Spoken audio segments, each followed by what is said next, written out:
Paymangno sa mga ginikanan, dili basta paduulan og laing tao ang inyong mga bata, ilabi na ang mga bag-ong himugso. Sanglit dunay nay natala nga mga kumpirmado nga kaso karon sa COVID-19 sa Davao Region nga mga baby pa. Atong sayron ang dugang detalye pinagi sa live report ni Argil Relator. Argil. Yes, Real, unang gikonsidera ang mga senior citizens o mga buntis nga most vulnerable nga mataptan sa COVID-19. Apan karong simanahalang dinhi sa Davao Region, partikular sa Davao City, dunay natala ka mga tulo ka mga nagpositibo nga mga baby nga ginatawag nato nga mga infant. Niadtong Martes, usa ka 6 days old nga baby nga taga Bunawan District, Davao City ang nagpositibo sa COVID-19. Himsog nga na-discharge human gipanganak ang maong baby, pinaagi sa cesarean section sa Southern Philippines Medical Center. Apan gikalintura kini, busa gibalik sa ospital. Siguro sa surrounding siya, nagapuyo ang bata sa dagang household, nagka-fever, nagka-jaundice, pagbalik din nana siya positive na siya for COVID. Sa samang adlaw sab natala nga nagpositibo sa samang sakit ang usa ka 4 months old nga baby.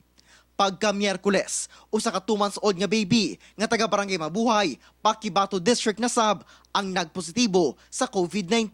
Kanimang una mong mga bata na nakitan karon, mga daghang kain congenital anomalies, mga very complicated ko ano sila, mga newborns. Mga vulnerable din sila kay ang wala naman sila resistance towards whatever virus or bacteria na maagi sa ila. Sumala sa Pediatric Infectious Disease Society of the Philippines, ang ayan nga kanunay i-monitor ang panglawas sa bata.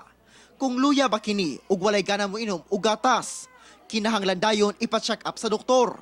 Ipatuman sa mga striktong health measures, laki pang social distancing ug siguruhon nga nakapanghugas og kamot ug nakamask ang inahan. Una, magpa-breastfeed sa baby. Kinahanglan sab nga updated ang immunization sa mga baby aron dili daling mataptan og sakit.